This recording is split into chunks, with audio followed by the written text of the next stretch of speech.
आज के इस लीगल वीडियो के टॉपिक में हम संपत्ति अंतरण अधिनियम 1882 की धारा 35 के अंतर्गत आने वाले निर्वाचन का सिद्धांत नामक टॉपिक का अध्ययन करेंगे।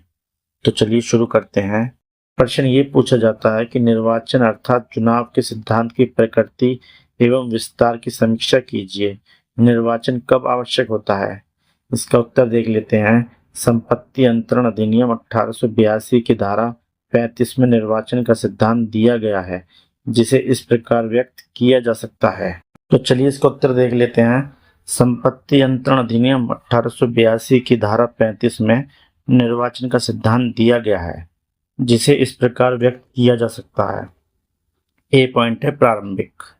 संपत्ति अंतरण अधिनियम की धारा 35 में जो निर्वाचन का सिद्धांत दिया हुआ है, उसे समझने के लिए निम्नलिखित चीजें अत्यधिक महत्वपूर्ण हैं। नंबर 1, इसमें जिसे अंतरणकर्ता कहा जाता है वास्तव में उसकी संपत्ति नहीं होती है, फिर भी उसको सुविधा की दृष्टि से अंतरणकर्ता कहा जाता है। वास्तव में वह प्रॉपर्टी डीलर होता है। नंबर 2, इसमें जिसकी संपत्ति अंतरित करने की बात कही जाती है उसे वास्तविक स्वामी कहते हैं। नंबर 3, जिसको संपत्ति अंतरित करने की बात की जाती है उसको अंतरिती कहते हैं। नंबर 4, जब अंतरण नहीं हो पाता है तो उसी अंतरिती को निराश अंतरिती कहा जाता है, क्योंकि ऐसे में विधि यह मानती है कि वह निराश हो जाता है। बी पॉइंट है निर्वाचन का तात्पर्य।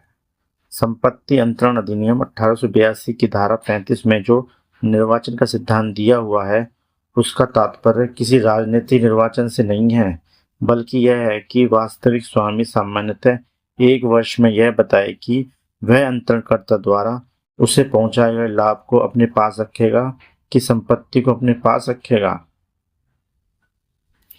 सी पॉइंट है उदाहरण। जैसे ए को मान लिया गया है अंतरणकर्ता अर्थात प्रॉपर्टी डीलर। बी को मान लिया गया है वास्तविक स्वामी को 1 लाख रुपए देता है और बी से यह कहता है कि अपनी अमुक संपत्ति सी को मान लिया गया है अंतरिती को अंतरित हो जाने दे। ऐसी स्थिति में बी को सामान्यतः 1 वर्ष में यह चुनना होगा कि वह उस संपत्ति को अपने पास रखेगा कि ए द्वारा पहुंचाए गए लाभ अर्थात 1 लाख रुपए को अपने पास रखेगा। अगला पॉइंट आता है डी पॉइंट। यह धारा 35 के नियम। संपत्ति अंतरण अधिनियम 1882 की धारा 35 में निर्वाचन का सिद्धांत दिया हुआ है। इस धारा को यदि ध्यान से देखा जाए तो इसमें निम्नलिखित नियम समाहित हैं। नियम 1, संपत्ति का लाभ पास में रखना।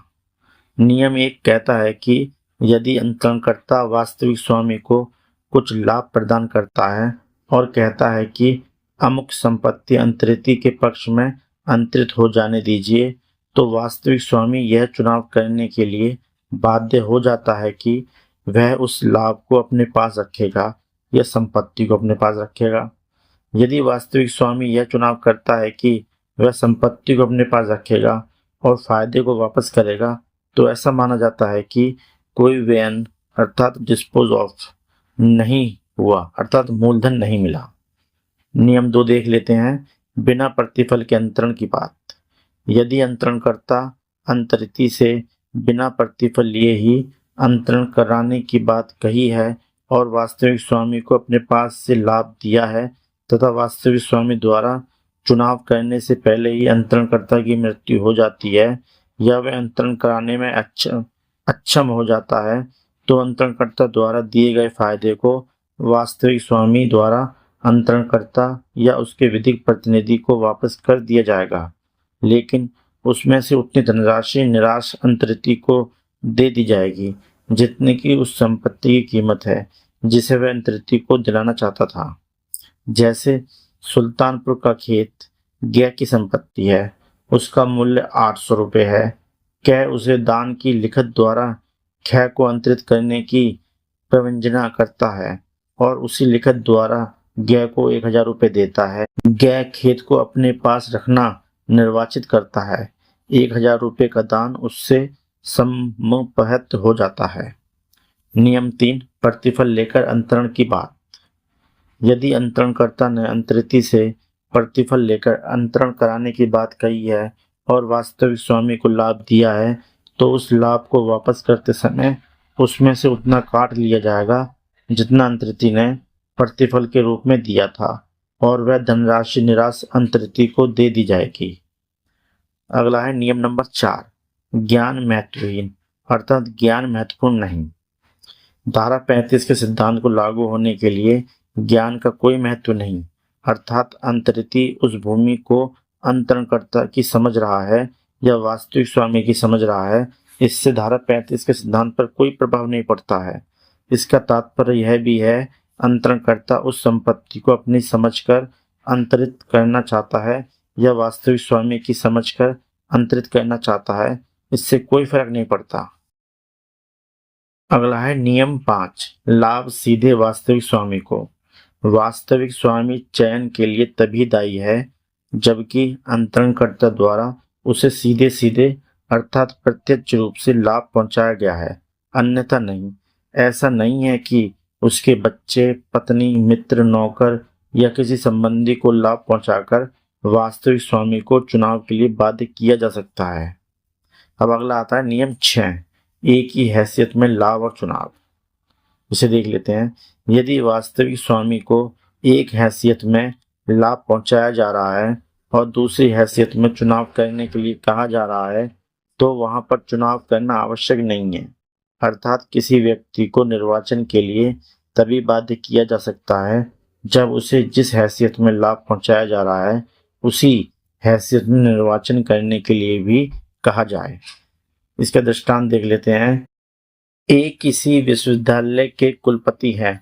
विश्वविद्यालय उनकी इस हैसियत में एक घर प्रदान करता है और यह प्रस्ताव रखता है कि ये अपना निजी घर विश्वविद्यालय को दे दें। यहाँ पर ए के लिए निर्वाचन करना आवश्यक नहीं है क्योंकि लाभ सरकारी हैसियत में दिया जा रहा है और निर्वाचन निजी हैसियत में करने को कहा जा रहा है। अगला है नियम 7, एक ही समव्यवहार में दो तरह के लाभ। यदि अंतरणकर्ता ने एक ही समव्यवहार में दो तरह के लाभ वास्तविक स्वामी को पहुंचाया है और वास्तविक स्वामी यह चुनाव करता है कि वह संपत्ति अपने पास रखेगा और लाभ को वापस कर देगा, तो वास्तविक स्वामी केवल विशिष्ट लाभ को ही वापस करने के लिए दायी है, अन्य लाभ को वापस करने के लिए नहीं। जैसे पेन, कैमरा, घड़ी आदि चीजें अन्य लाभ का उदाहरण हो सकती हैं।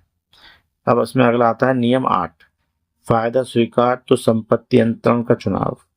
यदि वास्तविक स्वामी ने स्पष्ट रूप से लाभ को स्वीकार कर लिया है तो यह माना जाएगा कि उसने संपत्ति को अंतरित करने का चुनाव कर लिया है, बशर्ते उसे इस बात का ज्ञान हो कि उस लाभ के बदले उसे अमुक के चुनाव करना है। अगला आता है नियम 9, 2 वर्ष से लाभ का उपयोग। यदि वास्तविक स्वामी 2 वर्ष से फायदे का उपयोग कर रहा है तो यह माना जाएगा कि उसे निर्वाचन करने का ज्ञान है और निर्वाचन करने के लिए उसे अब कोई जांच पड़ताल नहीं करनी है। अगला आता है नियम 10, लाभ पूर्व रूप में वापस नहीं। यदि फायदे का उपयोग इस तरह से किया गया है अब वह अपने पूर्व रूप में नहीं आ सकता, तो वहां पर भी यह माना जाएगा कि वास्तविक स्वामी को निर्वाचन करने का ज्ञान है और उसके लिए कोई जांच पड़ताल करना शेष नहीं है। इसका दृष्टांत देख लेते हैं। ख को ग एक संपदा अंतरित करता है जिसका ग हकदार है और उस संव्यवहार के भाग स्वरूप ग को एक कोयले की खान देता है। ग खान को निषेध अर्थात खत्म कर डालता है। एतद द्वारा उसने संपदा के ख को अंतरण की पुष्टि कर दी। नियम 11, 1 साल बाद चुनाव के लिए बाध्य है। यदि 1 वर्ष बीत जाए और वास्तविक स्वामी चुनाव के बारे में हाँ या नहीं कुछ भी ना बोले तो उसे बाध्य किया जा सकता है कि वह चुनाव करे। अब उसको एक निश्चित समय दिया जाता है और यदि वह उस निश्चित समय में चुनाव नहीं करता है तो यह मान लिया जाएगा कि उसने संपत्ति अंतरित करने का चुनाव कर लिया है। अगला है नियम 12, चुनाव का स्थगन।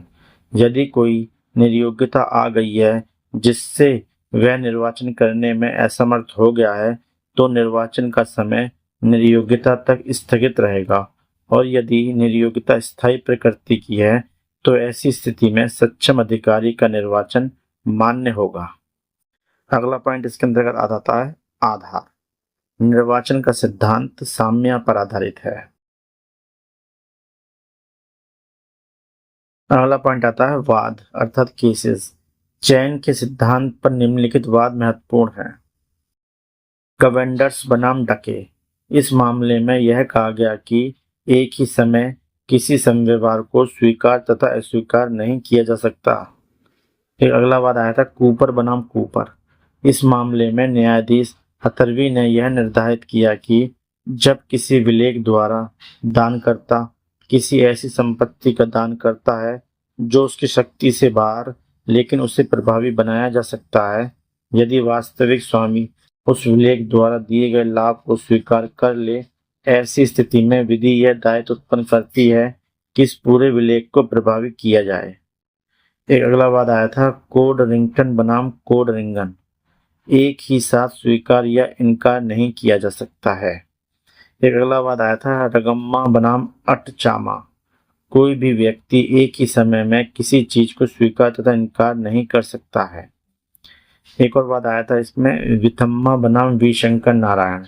इस मामले में उच्चतम न्यायालय ने यह निर्धारित किया कि एक ही समय में अनुमोदन तथा निराकरण दोनों ही संभव नहीं है। एक अगला वाद आया था इंदुबाला बनाम ममता। इस मामले में न्यायालय ने यह निर्धारित किया कि यदि पर्दा नशीन महिलाओं द्वारा चुनाव किया गया है तो न्यायालय यह मानकर चलेगा कि उसने इसे अज्ञानता में ऐसा किया है जब तक कि यह साबित न कर दिया जाए कि उसे चुनाव के बारे में सभी चीजों का ज्ञान था। ध्यान देने की बात यह है कि खरबूजा बनाम जंग बहादुर के मामले में उच्चतम न्यायालय ने यह निर्धारित किया कि पर्दानशीन महिला उसे कहा जाता है जिसे समाज की बातों का ज्ञान ना हो, अर्थात सामाजिक अनभिज्ञता, न कि उसे कहा जाता है जो पर्दे का इस्तेमाल करती हो। दोस्तों, उम्मीद करता हूँ ये टॉपिक आपको पसंद आया होगा। आपकी सहायता एवं सहूलियत के लिए इस टॉपिक का PDF लिंक वीडियो के नीचे डिस्क्रिप्शन में है। आप चाहे तो वहाँ से PDF फाइल डाउनलोड कर सकते हैं। साथियों, अगर वीडियो पसंद आया तो लाइक और सब्सक्राइब कीजिए।